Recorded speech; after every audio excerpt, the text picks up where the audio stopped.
A poeira em Dusty Hill nunca se assentava. Mesmo nos dias sem vento, ela pairava no ar como uma lembrança que ninguém queria ter, cobrindo as janelas, os cavalos e até os sorrisos, quando apareciam. Era uma cidade parada no tempo, com casas de madeira rangendo memórias velhas e pregos tortos segurando tudo por milagre. Ninguém nascia feliz ali. E quem vinha de fora, aprendia rápido a esconder o brilho dos olhos. Foi nesse cenário que Elisa cresceu. Ninguém sabia ao certo quantos anos ela tinha, diziam que entre 15 e 18. Mas desde pequena, carregava no rosto o peso de 2 mundos, pele cor de cobre queimada de sol, cabelos negros como se a noite tivesse trançado cada fio, e olhos que não pediam nada. As senhoras da igreja cochichavam quando ela passava, aquela é filha da costureira, mas o pai, ninguém sabe. Não sabiam, ou fingiam não saber. Elisa morava nos limites do vilarejo, numa cabana de tábua gasta atrás das ruínas do celeiro velho. Vivia com Ada, uma mulher que perderá o marido e a fala no mesmo incêndio, anos antes. Nunca se soube como Ada acolheu a menina. Mas todos aceitavam, porque era mais fácil ignorar do que perguntar. Ada se comunicava com gestos e sons de garganta, e Elisa aprendeu a entender tudo, a fome, o medo, o cuidado. Ela não ia à escola, não frequentava os cultos, e só entrava na cidade para entregar roupas lavadas ou buscar mantimentos. Era como se estivesse sempre em trânsito, sempre de passagem. Quando alguém tropeçava nela na rua, a chamavam de a meio-sangue, a índia da costureira, a muda da muda. Os valentões da cidade, filhos de fazendeiros e de homens brancos que se achavam donos do mundo, faziam questão de lembrar quem mandava ali. Elisa não revidava. Abaixava os olhos, recolhia o que caía e seguia em silêncio. Seu mundo era de terra seca, pés descalços e o som do vento raspando as folhas. À noite, sentava ao lado de Ada, escutando as estrelas, que pareciam mais próximas da cabana do que de qualquer igreja. Mas naquele verão, algo mudou. A cidade parecia mais inquieta, os olhares mais longos, os sussurros mais cortantes. O xerife andava com a mão no coldre até para ir no armazém. E os cães latiam à toa, como se pressentissem o que os homens insistiam em negar, que a poeira não era só poeira. Era aviso. Foi num desses dias, com o céu tingido de cobre e o calor se arrastando feito cobra sobre as pedras, que Elisa desceu à praça com uma trouxa de roupas nos braços. A mesma praça onde a cidade celebrava casamentos, julgamentos e enforcamentos. Onde todos viam, mas ninguém via. E os olhos estavam nela. E os risos, já prontos. E as palavras afiadas, esperando apenas o momento certo. Mas naquele dia, ninguém imaginava quem ela realmente era. E o que viria depois. Era dia de feira, e mesmo que ninguém gostasse da presença dela ali, ninguém também podia negar o talento de Ada para lavar e remendar roupas. Os vestidos das senhoras da igreja passavam por aquelas mãos mudas antes de brilhar no domingo. Mas quem recebia os panos era sempre Elisa, que carregava os tecidos limpos como se fossem oferendas a um templo que não a aceitava. Naquela manhã, ela atravessou a praça sem pressa, como fazia sempre. A fonte de pedra no centro jorrava sua pouca água, cercada por senhoras vendendo doces e homens conversando sobre a seca e os preços do milho. O sol batia forte, e o calor fazia tudo parecer lento, até a maldade. Tom Bennett estava encostado no batente da barbearia, mastigando tabaco e entediado. Tinha 18 anos, ombros largos e um nome que carregava peso na cidade, filho de Marcus Bennett, dono de metade das cabeças de gado da região. Ao lado dele, seus 2 amigos inseparáveis, Eli e Darren, tão cruéis quanto vazios. Quando viram Elisa, os olhos se acenderam com o tipo de diversão que só existe onde a impunidade é certa. Ela caminhava com a cabeça baixa, os braços apertando a trouxa de roupas limpas, rumo ao armazém. Mas bastou um assobio e um ei, vadia de 2 sangues para que o mundo parasse por um instante. Ela fingiu não ouvir. Continuou andando. Mas Tom deu 2 passos largos e bloqueou o caminho. Você anda por aqui como se fosse gente. Alguém te disse que a cidade é dos brancos. Os risos vieram atrás. Eli chutou uma pedra que voou e acertou a trouxa. Algumas roupas caíram. Elisa se abaixou de imediato, recolhendo uma por uma, sem encarar nenhum deles. Tom se agachou ao lado dela. Sabe o que dizem dos selvagens? Que fedem como cavalo morto. Vamos ver se você tem cheiro de gente ou de bicho. Ele puxou uma mecha do cabelo dela, enfiou o nariz e riu alto. Eli imitou um uivo. Darren gargalhou como se tivesse visto uma peça de teatro. A praça observava. As mulheres fingiam estar distraídas. Os homens cruzavam os braços. O pastor viu-os, do outro lado da rua, desviou os olhos. Elisa ficou imóvel. Mas sua mão, sem que ninguém notasse, empurrou um dos panos caídos para o canto da fonte, onde uma criança da tribo passava com a mãe, uma mulher de olhos escuros e roupas discretas. A mulher hesitou, olhou para a cena, e seguiu andando. Mas antes, pegou o pano silenciosamente e o guardou no cesto. Tom cuspiu no chão. Vai chorar? Vai gritar? Ela não respondeu. Só se levantou, sacudiu a poeira das roupas e olhou para ele por meio segundo. Um olhar rápido. Duro. Mas sem ódio. Depois, virou as costas e foi embora, deixando risos atrás dela, risos que ninguém mais se atreveu a repetir em voz alta naquela tarde. Horas depois, quando a praça já estava vazia, alguém passou por ali e viu que as águas da fonte estavam turvas. No fundo, um colar simples, com miçangas vermelhas e pretas, descansava como se tivesse sido deixado ali de propósito. Era o mesmo colar que Elisa sempre usava escondido por baixo do vestido. E agora, ele estava na água, onde todos podiam ver. Como um grito sem som. Como um gesto que ninguém entendeu, mas alguém entendeu. Alguém viu. E alguém, longe dali, começou a caminhar. Os dias seguintes se arrastaram como cavalos cansados em areia fofa. O calor não dava trégua, e a cidade seguia como se nada tivesse acontecido. A praça voltou a se encher, o pastor voltou a pregar, e os risos voltaram a preencher os vãos das varandas. Mas havia algo diferente no ar. Não era só poeira. Era como um cheiro de ferro, de terra molhada antes da chuva, mesmo que o céu continuasse seco. Elisa não voltou à praça. Nem ao armazém. Mandava recados por uma menina pequena que vivia perto da margem do rio, e Ada passou a pendurar as roupas em cordas mais afastadas, perto do mato alto. Ninguém comentou o motivo. Mas todo mundo sabia. Tom Bennett e os amigos seguiram como se nada os tocasse. Mas os olhos deles não riam mais como antes. Quando viam sombras se moverem nos limites do campo, fingiam não ver. Quando os cães latiam para o nada, fingiam não ouvir. Eli chegou a perguntar ao pai se índios podiam mesmo entender essas coisas de espírito. O pai respondeu com uma bofetada. Na cidade, começaram os sussurros. Você viu aquelas marcas na cerca do reverendo? Dizem que os cavalos da família Sawyer apareceram com cortes no lombo, mas sem sangue no chão. E o poço da escola? A água estava amarga, quase preta. O xerife veio até a praça certa manhã, com a espingarda no ombro e um cigarro mastigado nos dentes. Falou que não tinha prova de nada, mas que todos deviam ficar alertas. Que talvez algum grupo de nativos tivesse cruzado os limites da reserva. E que, se fosse o caso, era melhor resolver com calma, antes que a coisa saísse do controle. Mas ninguém ousava dizer o nome da menina. Nem os valentões. Elisa havia virado uma sombra, um buraco que ninguém queria olhar. Só a velha Ada mantinha as rotinas. Limpava, fervia a água, acendia uma vela pequena perto da porta todas as noites. Não era cera comum, tinha cheiro de ervas secas e fumo doce. Um cheiro que ficou impregnado na cabana e se espalhava até a estrada de terra, como se marcasse território. Foi numa dessas noites que um velho caçador voltou ao vilarejo com os olhos arregalados. Disse que havia visto, ao longe, nas colinas do norte, uma fileira de tochas se movendo em silêncio. Não era gente do exército. Eles não fazem aquilo em silêncio. Ninguém deu crédito. Mas na manhã seguinte, a loja de ferragens estava com a porta entreaberta e o chão coberto de cinzas negras. Nada havia sido roubado. Nenhum dano real. Apenas as cinzas, e no meio delas, uma pequena escultura de madeira, entalhada com figuras tribais. Uma águia de asas quebradas. O ferreiro, homem ranzinza que nunca rezava por ninguém, fechou a loja naquele dia e não voltou mais a abrir. Aos poucos, a cidade começou a entender. Aquilo não era ataque. Não era roubo. Era aviso. Era presença. E no meio de tudo, Elisa continuava em silêncio. Mas nos olhos dela, para quem tinha coragem de encarar, havia algo que nunca estivera lá antes. Uma espécie de paz.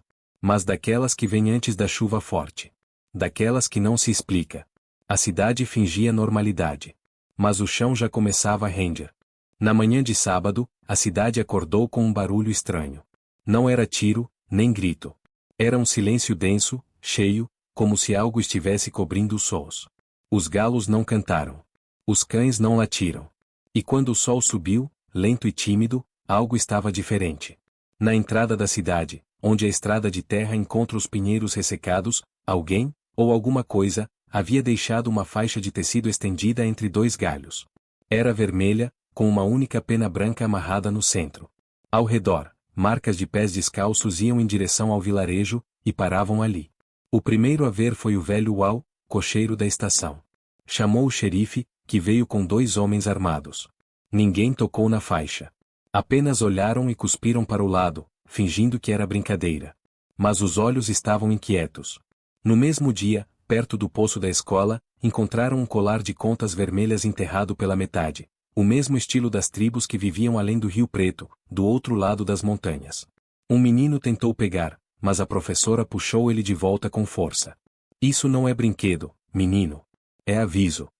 Na praça, no banco onde Tom Bennet costumava se sentar para cuspir e rir, apareceu uma marca, uma mão estampada com tinta preta, os dedos apontando para baixo. Não era tinta de verdade, era algo que grudava como fuligem e tinha cheiro de carvão molhado. O banco foi virado de cabeça para baixo e deixado assim por dias. Ninguém teve coragem de limpar. Na porta da igreja, outra surpresa. Um cesto de palha trançado com folhas secas, contendo 3 coisas, um punhado de terra escura, uma pedra lisa como espelho, e uma flor amarela que não nascia naquela região há décadas. O pastor Vils ficou pálido. Disse que era símbolo de julgamento nas cerimônias antigas, terra, reflexo e vida. Corpo, alma e lembrança. Mas foi Ada quem mais sentiu. Naquela tarde, a velha não saiu da cadeira. Ficou imóvel, encarando a janela aberta, os olhos marejados de um choro que não escorria. Elisa tentou falar com ela. Pegou nas mãos dela, soprou palavras de consolo. Mas Ada só balançou a cabeça lentamente, como quem entende que algo inevitável começou. Na cidade, os boatos se multiplicaram como gafanhotos. A tribo voltou? Estão cercando a cidade? É feitiço. É vingança. Tom Bennet continuava fingindo que era tudo palhaçada. Até que encontrou, no portão de sua casa, algo que gelou o sangue. Uma pequena figura entalhada em madeira, representando um jovem branco de pé quebrado, com uma pena negra espetada no coração. Era ele. Sem dúvida. Os traços, o sorriso debochado, o chapéu. Era ele. Não falou para ninguém. Mas naquela noite, dormiu com a espingarda no colo e a janela trancada. E no centro de tudo, Elisa. Que andava pela cidade sem olhar para ninguém. Que agora vestia um lenço vermelho no pescoço, o mesmo tom da faixa deixada na estrada. E que passou pela praça certa manhã, parou diante do banco virado, e ficou ali por minutos, apenas observando. Não disse nada. Mas todos sabiam. Aquilo era só o começo. Era inevitável. Em toda cidade pequena, o passado escorre pelas frestas das portas, e quando o medo se instala, os velhos falam. Não por coragem, mas porque a culpa pesa mais quando o silêncio vira ameaça. Foi o Sr. Arlan, antigo padeiro, que puxou o fio da história, sentado na varanda da venda com um copo de cachaça e os olhos vermelhos. Vocês lembram da Mary M. Segova? Começou, com a voz quebrada. A costureira, a mãe da menina. Alguns assentiram em silêncio. Pois então?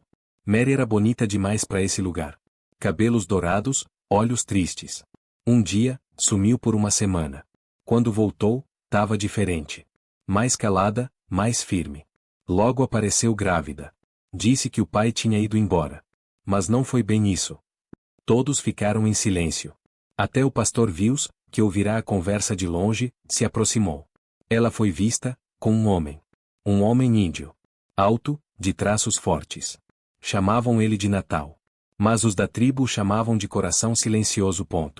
Esse nome gelou o ar. Era o líder dos Ketanui, tribo que vivia além das colinas. Dizem que tinha sangue de anciãos antigos, e que falava pouco, mas quando falava, até os rios escutavam. O velho ferreiro completou, ele veio buscar a filha. Veio 3 vezes. A última, com oferendas. Mary se recusou.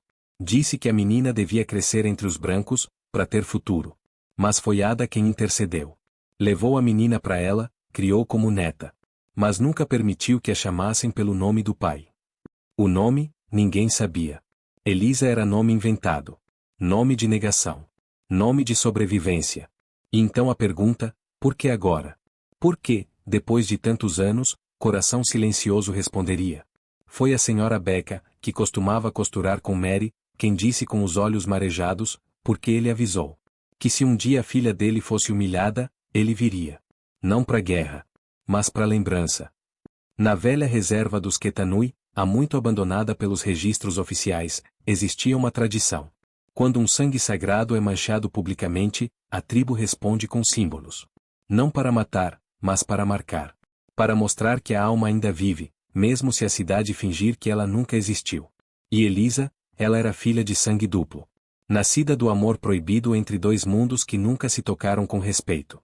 Crescida entre restos, olhares tortos e silêncios forçados. Mas agora, pela primeira vez, ela não estava sozinha. Naquele fim de tarde, enquanto a cidade tentava juntar as peças da história, um grupo de crianças encontrou no campo, perto do rio, um círculo de pedras brancas. No centro, uma manta dobrada, com um pedaço de papel envelhecido. Era um desenho feito à mão, quase desbotado, mostrando uma mulher loira segurando uma criança de cabelos negros. Atrás dela, uma figura com cocar simples, de olhos fechados e mãos abertas para o céu. No canto do papel, uma palavra escrita em tinta desbotada, Natani. Era o nome que Mary dera à filha antes de morrer. Um nome que Ada guardou em segredo. Agora, ele voltava à superfície como raiz esquecida. E quando Elisa viu o papel, os olhos dela tremeram. Mas não por dor. Era outra coisa. Como se uma parte enterrada tivesse voltado a respirar. E pela primeira vez, ela sussurrou o próprio nome. Natani. O céu estava opaco naquela manhã. Um cinza esbranquiçado cobria tudo, como se o tempo tivesse se curvado sobre a cidade. Ninguém saía de casa. As janelas estavam fechadas, os cavalos presos, os sinos da igreja em silêncio. Então, por volta das 9, um som diferente atravessou o vale, o bater de pés ritmado sobre a terra seca. Lentamente. Profundamente. Como um tambor sem tambor. Era como se o chão estivesse avisando antes que os olhos pudessem ver. A primeira a sair foi a velha Beca. Depois o ferreiro, o pastor Vius, o xerife. Um a um, todos foram sendo puxados para fora como por um imã invisível. Até que a cidade inteira se juntou na praça, onde tudo havia começado. E então eles apareceram. Não era um exército. Não havia armas. Eram cerca de 30 pessoas, homens, mulheres, jovens. Todos com o corpo pintado de branco e cinza, os rostos marcados com símbolos de memória. Não traziam cavalos. Nem gritavam. Marchavam em silêncio, os pés descalços erguendo poeira como preces. Na frente deles, um homem mais velho, alto, de cabelos prateados amarrados atrás. Cicatriz vertical no lado direito do rosto. Olhos como pedra antes da chuva. Coração silencioso. Ele parou no centro da praça. A cidade inteira abriu espaço. Ninguém ousou falar. Elisa já estava lá. Tinha vindo sozinha, cedo. Estava sentada no banco virado, o mesmo que tinha recebido a mão pintada. Quando viu o homem, não recuou. Levantou-se devagar, o lenço vermelho no pescoço tremulando ao vento. Coração silencioso caminhou até ela. Não tocou. Não falou. Apenas tirou do ombro uma manta escura, bordada com símbolos tribais e linhas curvas como rios, e a estendeu no chão diante dela. Atrás dele, 2 jovens abriram um cesto de palha. De lá retiraram 4 objetos, uma tigela de barro, uma vela feita de gordura animal, uma pena negra, e uma pequena pedra pintada com a imagem de uma criança dormindo. Um ritual se iniciou. Em completo silêncio. A tigela foi colocada ao centro. A vela acesa. A pena deixada ao lado da pedra. E então, um a um, os membros da tribo se aproximaram de Elisa, de Natani. Cada um deixou algo a seus pés, uma flor seca, um talismã, um punhado de terra. Pequenos gestos. Pequenos segredos. Era uma cerimônia de aceitação. De retorno. Não de guerra. Não de revanche. Coração silencioso, por fim, retirou do pescoço um colar antigo, com contas vermelhas e pretas, e o amarrou no pulso dela, como se selasse algo invisível. A cidade observava em silêncio. Alguns estavam emocionados. Outros, petrificados. O pastor murmurava uma oração. O xerife apenas tirou o chapéu. E Tom Bennett? Estava lá. Mas seus olhos não encaravam ninguém. Ficava mexendo na fivela do cinto, trincando o maxilar. O ritual durou pouco mais de 10 minutos. Quando terminou, a tribo não falou. Simplesmente virou-se de costas, como se o gesto estivesse completo, e voltou a marchar. Para fora da cidade. Em linha reta. Sem olhar para trás. Mas antes de desaparecerem na curva do horizonte, uma mulher da tribo, mais velha, parou por um instante. Voltou o rosto para Elisa. E fez um sinal com a mão, os dedos tocando o coração, depois a testa, e por fim apontando para o céu. Elisa entendeu. A cidade jamais entenderia. Mas o mundo dela, naquele momento, se reencaixava. Como se, finalmente, o nome perdido tivesse encontrado seu lugar no vento. O silêncio que ficou depois da partida da tribo era mais pesado do que qualquer barulho. Era um silêncio que enchia os ouvidos, que rangia nos pregos das portas e apertava os peitos dos homens que não sabiam se tinham testemunhado um milagre, ou uma ameaça. No fim daquela tarde, as primeiras reações vieram. Não como gritos, ainda não. Vieram em sussurros cortantes, olhos acusadores e portas batidas com força. A cidade se dividiu entre os que temiam, os que se envergonhavam, e os que queriam punir. O pastor Vius foi o primeiro a subir no púlpito. Sem cerimônia, sem anúncio. Na frente da igreja vazia, ele gritou palavras que pareciam ecoar com mais veneno do que fé, feitiçaria disfarçada de tradição. Uma cidade cristã sendo envergonhada por selvagens. A menina é a isca. Eles voltarão com fogo. Aos poucos, homens começaram a se reunir. Primeiro em pequenos grupos, depois em conversas noturnas, com garrafas de uísque e rifles sendo limpos no escuro. Tom Bennett, calado desde o ritual, foi o combustível da revolta. Isso tudo começou por causa dela, disse ele, os olhos vermelhos de raiva e medo. Se ela não estivesse aqui, eles nunca teriam voltado. Na manhã seguinte, Elisa foi impedida de entrar no armazém. A dona, que antes aceitava o pagamento dela com indiferença, agora fechou a porta antes que ela cruzasse o batente. Desculpa, menina. É melhor você ficar onde aceita, não aqui. A velha Ada, em silêncio, apagou as velas da porta. Começou a trancar as janelas antes mesmo do sol baixar. No terceiro dia, um grupo liderado por Tom apareceu diante da cabana. Eram 5. Tinham tochas. Estavam bêbados. Um deles gritou, essa casa é de quem protege selvagem. Elisa não respondeu. Estava lá dentro, com Ada, sentada perto da janela. Escutou os passos, o estouro da madeira quebrando a cerca, os insultos. Mas foi Ada quem saiu. Curvada, de camisola, com os pés descalços na terra fria. Encarou os rapazes com os olhos firmes de quem já tinha visto homens demais tentando apagar o que não entendem. Levantou a mão devagar.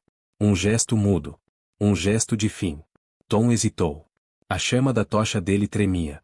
Um dos rapazes jogou uma pedra contra a casa. Outro cuspiu no chão. Mas nenhum teve coragem de tocar fogo. Eles foram embora sem fazer nada. Mas deixaram rastros, a cerca quebrada, as palavras no vento, e um aviso que a cidade inteira sentiu, aquilo ia piorar. Na noite seguinte, Ada não dormiu. Ficou sentada, com um cobertor sobre os ombros, encarando a porta como se esperasse por algo. Elisa, ao lado dela, sussurrou, se eu for embora, eles param. Ada balançou a cabeça. Depois, ergueu a mão e fez um gesto no ar, um círculo sobre o peito, e depois um ponto no centro da testa. Era o gesto da mulher da tribo. O mesmo que Elisa vira dias atrás. Coração. Mente. Céu. E então ela entendeu, aquilo não era só sobre ela. Nunca foi. Era sobre o que a cidade se recusava a ver. O medo não era da tribo. O medo era da lembrança. E a lembrança agora tinha nome, rosto, e sangue que não se apagava com cuspe ou silêncio. A madrugada chegou arrastando um vento gelado que não condizia com o verão seco de Dusty Hill. Era o tipo de frio que vinha de dentro, não do céu, um frio que se agarrava nos ossos, que fazia a madeira render sem razão e as velas apagarem sem sopro. Foi nessa noite que o preço começou a ser cobrado. Por volta das 3 da manhã, a fumaça subiu fina, discreta, até o cheiro alcançar as narinas do velho Wal, que dormia com a janela aberta. Quando ele olhou pro leste, viu um brilho laranja se formando entre as sombras. Um brilho irregular, pulsante. Fogo. A cabana de Ada ardia. Os vizinhos, se é que se pode chamar assim, chegaram tarde demais. Quando a primeira carroça de água foi puxada, a estrutura já gemia de dentro para fora, como se o próprio tempo estivesse se despedaçando. Elisa gritou por dentro da casa, tentando entrar. Foi contida. 2 homens a seguraram. Mas não pelo bem dela, por medo. Medo de que, entrando lá, ela saísse diferente. Ou pior, não saísse. Ada não saiu. Sentada na cadeira de balanço, como sempre, foi encontrada ali pela manhã, entre cinzas e vigas calcinadas. Os olhos fechados. O corpo inteiro envolto por uma manta tribal, a mesma entregue dias antes no ritual. Como ela foi parar ali, ninguém sabia. Mas estava intacta, como se o fogo tivesse respeitado aquele pedaço de tecido. Ao lado dela, havia uma vela consumida até a base e um punhado de terra escura em círculo. Nada mais. Elisa não chorou. Ficou em pé, diante da fumaça ainda viva, com o colar no pulso e os olhos abertos demais. Um silêncio brotava dela. Um silêncio que fez até Tom Bennet recuar quando passou por ela. O xerife apareceu tarde, com olhos cansados e palavras vazias. Talvez tenha sido acidente. Um raio, ou alguma vela esquecida. Ninguém acreditou. Mas todos aceitaram. Porque aceitar a mentira era mais fácil do que enfrentar o que realmente havia acontecido. Elisa perdeu o único laço que tinha com aquele lugar. A mulher que a acolheu, que a protegeu, que nunca precisou de palavras para dizer que amor não tem cor. E ainda assim, a cidade fingiu que foi destino. Que nada teve a ver com tochas ou ódio. Naquela tarde, ela partiu. Sem alarde. Sem despedida. Foi vista por alguns caminhando na direção do deserto, com uma sacola leve nas costas e os pés descalços. A caminho das colinas onde a tribo havia desaparecido. Mas antes de sair, deixou algo. Na praça, no banco onde tudo começou, havia agora uma marca, uma linha de sangue seco, traçada em forma de espiral, e no centro, a pena branca da faixa que fora estendida dias antes. Não era ameaça. Era luto. Era resposta. E a cidade inteira viu. Mas ninguém ousou tocar. Aquele símbolo ficou ali por semanas. Depois desapareceu com a chuva. Mas quem esteve ali naquela manhã soube, a verdade não queima com o fogo. Ela assombra, vive, e, às vezes, retorna com passos leves, ou olhos que não esquecem. Elisa pagou um preço alto por um gesto que nem ela lembrava ter feito: respeitar, proteger, suportar em silêncio. Mas a tribo jamais esqueceu. Depois do incêndio, a cidade mergulhou numa quietude desconfortável. Os dias seguiram como sombras mal costuradas, as lojas abriram, as crianças voltaram a correr, os sinos da igreja voltaram a tocar. Mas ninguém falava dela. Ninguém pronunciava o nome Elisa, muito menos o nome Nathani. O banco da praça foi retirado. Disseram que estava podre. Mas todos sabiam que era por causa da pena. Da marca. Do que ela deixará ali. As cinzas da cabana de Ada foram enterradas sem cerimônia. O pastor fez um sermão curto. Apenas os mais velhos compareceram. A terra cobriu o que restou sem nenhuma oração verdadeira. Um gesto apressado para enterrar não só um corpo, mas também a lembrança. Tom Bennet desapareceu por semanas. Contaram que o pai o mandou para uma fazenda no Novo México.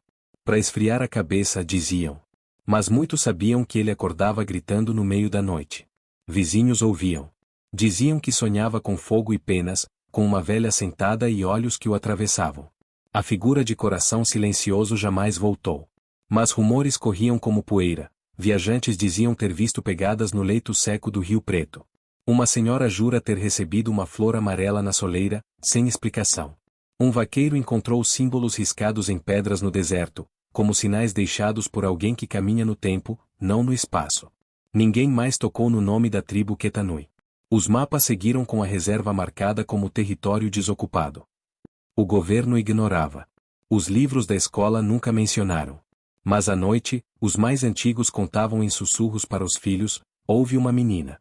Uma meio-sangue. Ela fez algo que ninguém viu, mas os espíritos viram. E a tribo veio. Não com armas. Mas com olhos. E quando te olham assim, você muda, mesmo que diga que não. Elisa virou lenda. Ou maldição. Dependia de quem contava.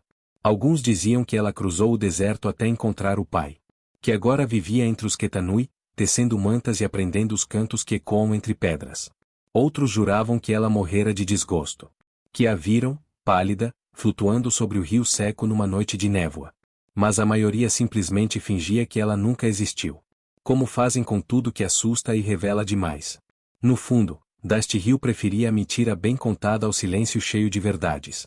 E assim, com o tempo, os rostos se apagaram. Os gestos se perderam.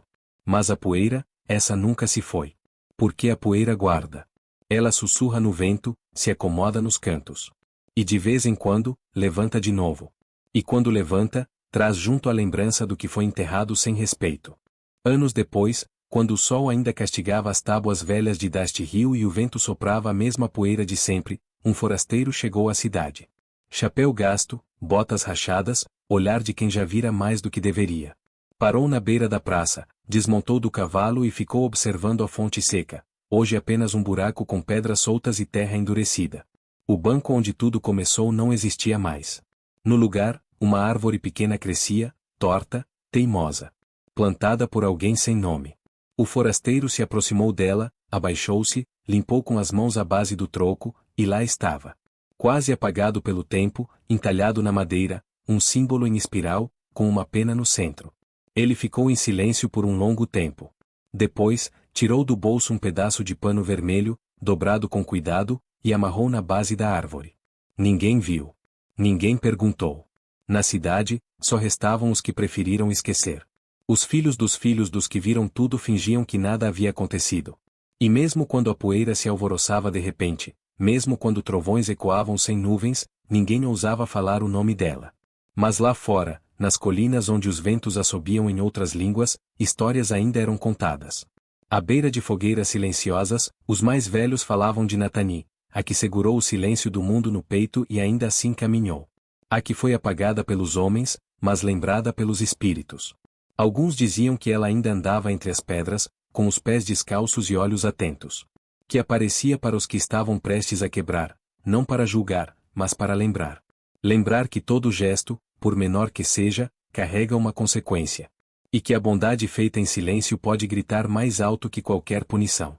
Ela não deixou livro, retrato ou nome em placa. Mas deixou algo mais difícil de arrancar, a presença. Um tipo de lembrança que brota no canto dos olhos quando ninguém está olhando. Que assombra não como fantasma, mas como verdade. E talvez, quando o vento muda de direção em Dust Hill, quando o sino da igreja balança sem vento, alguém ainda pense nela.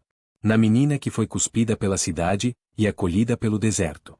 Na filha que ninguém quis, mas que o povo inteiro de um clã caminhou quilômetros para honrar. E na pena branca que ainda dança no ar, sempre que a memória ousa voltar. Porque há coisas que nem o fogo apaga.